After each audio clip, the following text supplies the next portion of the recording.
pizza, right? There's the pizza with dough, marinara sauce, and cheese and toppings like mushrooms and pineapple and pepperoni. And that's a very good pizza. There's nothing wrong with that pizza. But then I also discovered that there's a barbecue pizza. Instead of marinara sauce, you put barbecue sauce on, and then you add some cheddar cheese on, and you add some ground beef on it and some red onions, and it is delicious. And then I learned of a Thai pizza. So you, instead of marinara sauce or barbecue sauce, you put Thai on it, and then you put little crunchy noodles on it, and then you put broccoli on it, and it is delicious. And then I learned of the pizza with applesauce and sauteed leeks and goat cheese, and it is also very delicious. Now, no. This is a cautionary tale. So what I would do is I would decide, well, we should have people over. So I would invite our friends over, and I would say, I'm going to make pizza. And so then I would try to make 4 different types of pizza for 10 people, which is overkill. So people would come over to our house, and then I would make the pizzas, but then as soon as one pizza came out of the oven, I'd just scrape it off the pan, and I'd put another pizza in because oven time was tight, and we don't have a pizza oven, so it takes a long time for things to cook. And then at the end of the day, I would have served 4 delicious type pizzas. I would have platefuls of extras, and I would have not sat down and eaten with my friends once. I could have made one type of pizza and sat down and enjoyed their company, but instead, I was too worried about bragging with all of these pizzas that I'd come up with that I didn't actually enjoy my time. Now, for those of you who like hosting, this may be a tale that you've learned the hard way as well.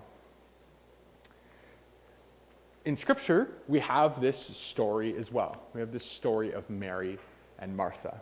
And the story goes something like this. Jesus is walking through the town. He doesn't mention which town, the writer doesn't. He's walking through a town, and Martha invites Jesus to her house. It is Martha's house, the text says. Well, when Jesus gets there, Mary, Martha's sister, sits at the feet of Jesus and listens to what he has to say and what he has to teach. But Martha, meanwhile, is in the back room, and she is doing whatever preparations she needs to do. And eventually, she gets quite frustrated. I really like this pastel depiction of it. She's kind of hiding behind the corner. She looks quite resentful that her sister is sitting there while she is working away in the kitchen. It comes to a boiling point. Martha comes out into the living space, we assume into the living space, and she says to Jesus, Jesus, tell my sister to come and help me out. This is kind of like the argument I would hear at VBS this week, like, he tagged me, but he didn't really tag me. It's that kind of seems kind of petty. And Jesus says to her, Martha, Martha, you are worried about many things.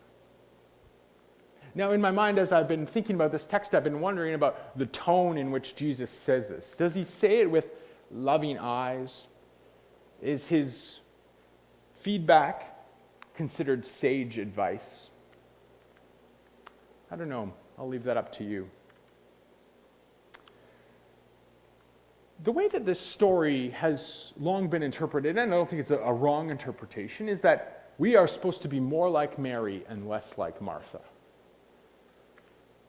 But if that's the case, I think there's a flaw in that interpretation. You see, hospitality was expected in first century Palestine. In fact, hospitality is still expected now, but it was a little bit different back then. This is before the time of travel lodge and credit cards and rental cars. And people depended on one another as they walked through the Galilean countryside for hospitality if they were traveling. So you could leave your house knowing that along the way you would experience great hospitality that would get you to wherever you were going. Jesus, being a rabbi and a prophet, people would have pulled out the red carpet for him. They would have had the fanciest china if there was such a thing.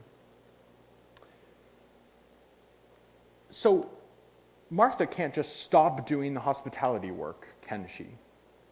Like if we decided at Chemainus United that all we're going to do is show up on Sunday morning and we are going to just pray and worship because that's the best thing to do.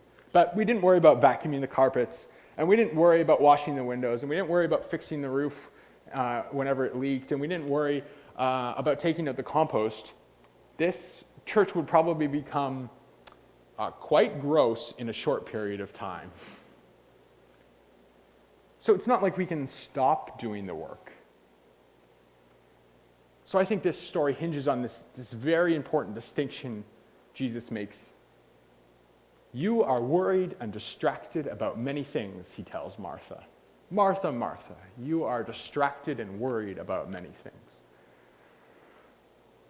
So, of course, the obvious thing to do is to ask you that question. Bob, are you distracted and worried about many things? You ignore it. That's a good answer, actually. Helen, are you distracted and worried about many things? Britt, are you distracted and worried about many things? Margaret, are you distracted and worried about many things? Ask yourself that question.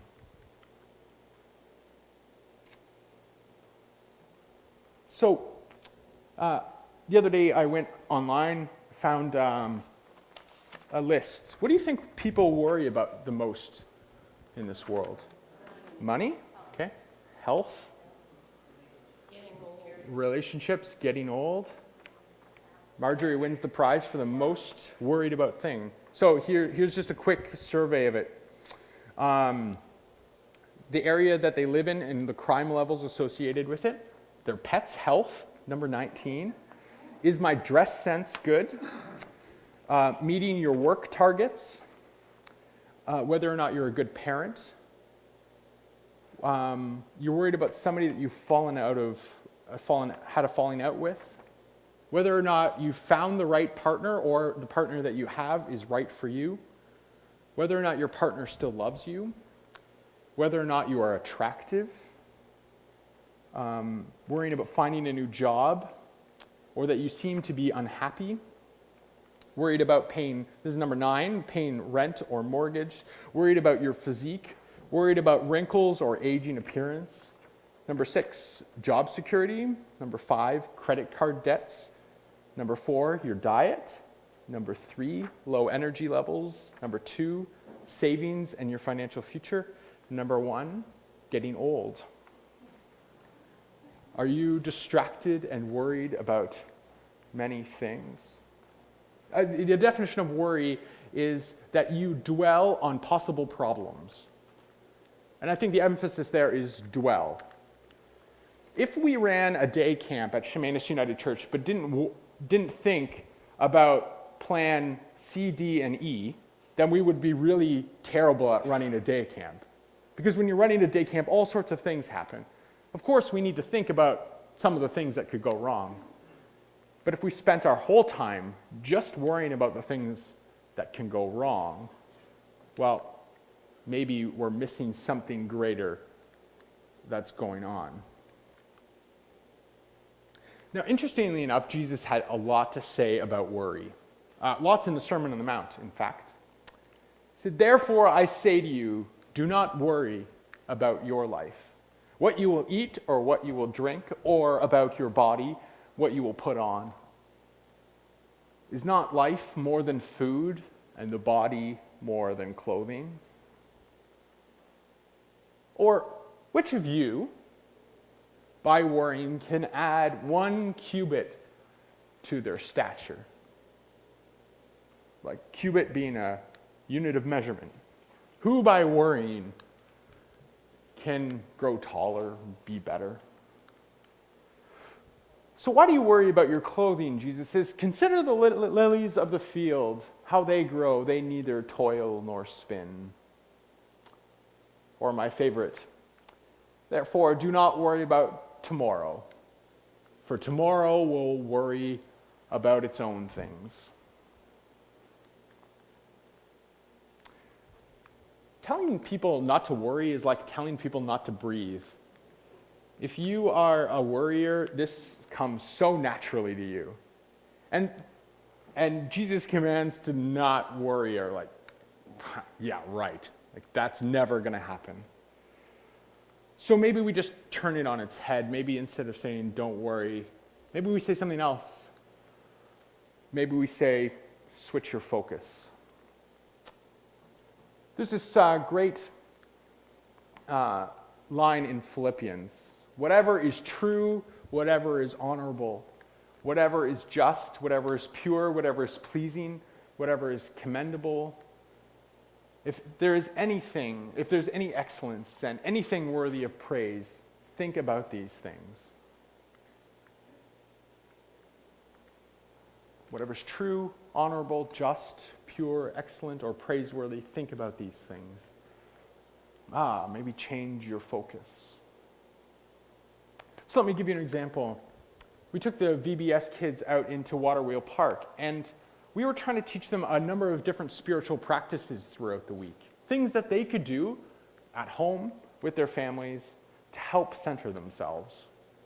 And so we took them out into Waterwheel Park, and we went on a nature walk. But one thing becomes clear when you're in Waterwheel Park and you try to go on a nature walk is that there are so many distractions around you. If you're a 6-year-old, the horses that go by are of particular note.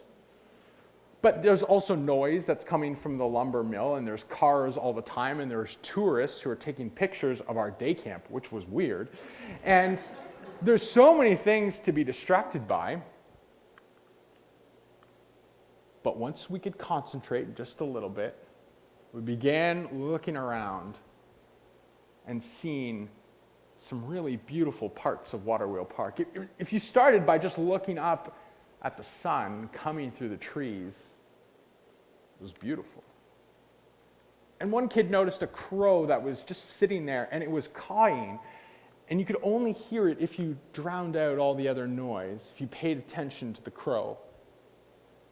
And walking down the path a little bit more, that there was these beautiful orange-colored, scarlet-colored berries that were just vibrant against the green. And then there's this massive stump behind the band shell that's being consumed by this huge mushroom fungus. Whatever is pure, whatever is pleasing, whatever is just, whatever is excellent or praiseworthy, think about these things. And I could take this story of Mary and Martha, and what if we were to just flip it on its head? Jesus is invited to Mary and Martha's house, and the preparations are frantic. They're setting the table, they're preparing the room for him to sleep, they're getting all the appetizers ready. And both Martha and Mary are worried. But when Jesus comes, Martha, who stays in the kitchen and works, finds a different tone. She recognizes what a gift and a privilege it is to make this food and set this table and prepare this room. While Mary sits at the feet of Jesus, and all she can think about is all the things that she left undone in the kitchen. She sits there fidgeting at the feet of Jesus, and Jesus turns to Mary this time and says, Mary, you are distracted and worried about many things. Your sister Martha is in the kitchen. She's singing and praying as she prepares the feast. She has chosen the better part. Or maybe we could rewrite the story for being here at Chemainus United Church. That all these people come on a Sunday morning. And there are some people who find themselves grounded and centered here. But the other people, they're worried about the meal that they're going to make tonight. They're worried about their shopping list. They're worried about what other people are going to think of them. If you think I'm immune from this, you're wrong. I've been known to think about my shopping list during worship. And then I have to correct myself. I've been known to think about what I'm going to make for supper. But we're invited to focus. Whatever is pure, whatever is just, whatever is commendable, whatever is pleasing, whatever is excellent or praiseworthy. Think about these things. So may that be your prayer and your focus this week.